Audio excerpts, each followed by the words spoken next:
तो ये कहाँ लिखा कि जल में विसर्जन करो? श्रीमद् भागवत पुराण की रचना जब वेद व्यास जी महाराज करने के लिए बैठे, वेद व्यास जी ने सुखदेव जी से कहा कि मैं मंत्र बोलूंगा, मैं श्लोक बोलूंगा, इसको लिखेगा कौन? तो सुखदेव जी ने बोला गणेश जी से विनती करो। गणेश जी से कहा कि आप लिखोगे? गणेश जी बोले मैं लिखने को तैयार हूं, पर बोलते बोलते तुम रुक गए तो मैंने भी लिखना छोड़ दूंगा, उसके बाद मैं भागवत को विराम दे दूंगा, मैं आगे नहीं लूंगा। अब वेद व्यास जी बड़े चक्कर में पड़ गए, क्या करें?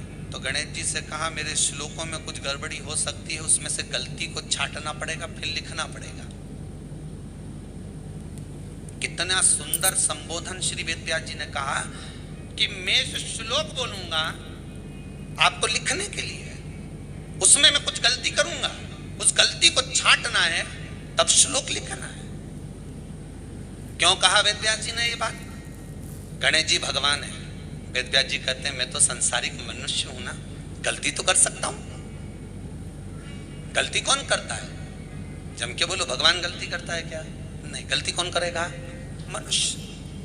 गलती मानव करेगा, गलती मनुष्य करेगा। और गलती करने के बाद अगर हमसे अपनी जिंदगी में कोई गलती हो जाती है तो एक बार क्षमा मांगने में कुछ जाता है क्या? प्रणाम करने में कुछ जाता है क्या? निवेदन करने में कुछ जाता है क्या? नहीं। गलती हो गई मुझसे, तो गणेश जी आप गलती को छांटना, लिखना। गणेश जी महाराज लिखने बैठ गए। लिखते लिखते लिखते लिखते 10 दिन हो गए गणेश जी महाराज को। शरीर में ताप पड़ने लगा गणेश जी महाराज के। वेद व्यास जी ने गणेश जी के हाथ का स्पर्श करा तो शरीर तो तप रहा था। वेद व्यास जी ने वहीं पर श्रीमद् भागवत के श्लोकों को विराम दे दिया, अब नहीं बोले। गणेश जी लिखते लिखते लिखते लिखते लिखते लिखते थक गए, ताप पड़ गया, शरीर गर्म हो गया। वेद व्यास जी ने कब करूं क्या? 10 दिन से लिख रहे हैं और शरीर पर ताप पड़ रहा है, करा क्या जाए? उन्होंने गणेश जी का हाथ पकड़ा, उठाया और कहा चलो प्रभु हमारे साथ में। वेद व्यास जी गणेश जी को ले गए और ले जाकर शीतल जल में श्री गणेश जी महाराज को बिठा दिया। गणेश जी को पानी के अंदर उनको विराजमान कर दिया कि अब आप ताप को थोड़ा ठंडा कर लीजिए। शीतल जल में बिठाया। उस दिन से नियम हो गया कि 10 दिन गणेश जी बैठते हैं और फिर उनका विसर्जन होता है पानी के अंदर, जल के अंदर। शरीर का ताप मिट जाए। तो गणेश जी ने वचन दिया है वेद व्यास जी महाराज को, आपने मेरे ताप को मिटाने के लिए मुझे जल में बिठाया है। जो मुझे जल में विसर्जन करेगा मेरा ताप तो मिटेगा ही, साथ में जो मुझे जल में विसर्जन करेगा उसके जीवन के भी ताप को मैं मिटा दूंगा, उसके जीवन के ताप को मैं मिटा दूंगा।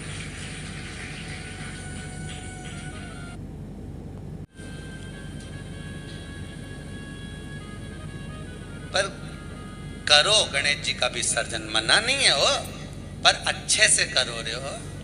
अब मां छोरा छोरियों तो निशाना लगा है, वो हमारा गणेश जी जई दिया, वो महाराज सबसे आगे पहुंचा तो इधर वाला ने इधर से फेंका, हो गया। ये हमारे धर्म की हंसी उड़ा रहे हैं, ये हमारे धर्म की हंसी है। को बचाने का प्रयास एक हिंदू ही कर सकता है। गणेश जी घर में बिठाओ,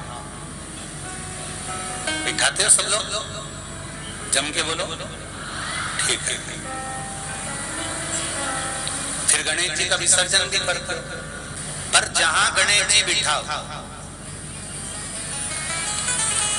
गणेश जी के आसपास में कम से कम एक हल्दी की और एक कुंकू की 2 बिंदी अवश्य लगाना चाहिए, रिद्धि और सिद्धि के भाव से। कारण क्या होता है कि जब हम गणेश जी का विसर्जन करते हैं तब हमारे घर में से रिद्धि सिद्धि नहीं जाना चाहिए। जब हम गणेश जी का विसर्जन करें तो वो जो 2 बिंदी हमने हल्दी और कुंकू की लगाई है वो रिद्धि सिद्धि के रूप में हमारे घर में रहना चाहिए कि बहू हमारे घर में, बेटा भले कहीं पर भी जाए घूम फिर कर वापिस आएगा, बेटा भले जाए फिर आ जाएगा, कोई कार्य से गया होगा, कोई कारण से गया होगा। तो गणेश जी बिठाने वालों को ये स्मरण होना चाहिए कि गणेश जी का विसर्जन हो पर रिद्धि सिद्धि का विसर्जन।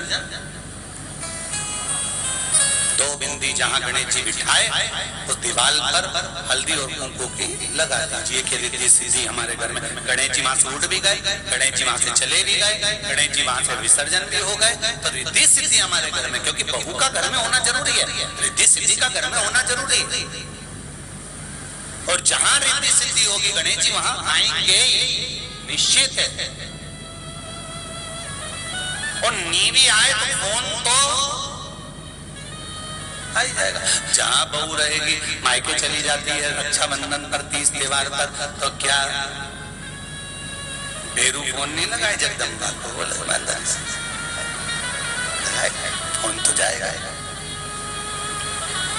तो रिद्धि सिद्धि का होना जरूर घर में अपने। जहां गणेश जी बैठे वहां पर दो बिंदी, एक हल्दी की एक कुंकू की, दो बिंदी ये भाव से लगाए। अगर बिंदी नहीं लगाना है तो दो स्वस्तिक बनाए, दो स्वस्तिक बनाए, वो भी रिद्धि सिद्धि का हमारे घर में। महापुराण कहती है जब अनंत चतुर्दशी के दिन गणेश जी उठे तो ये तुम्हारा भाव है कि तुम इनको दिल से विदा भी अच्छे से करना। उठाया पानी में फेंक रहे हो, ऊपर पुल से नीचे डाल रहे हो, कहीं निशाना मारकर फेंक रहे हो, ये गणेश जी का भाव नहीं।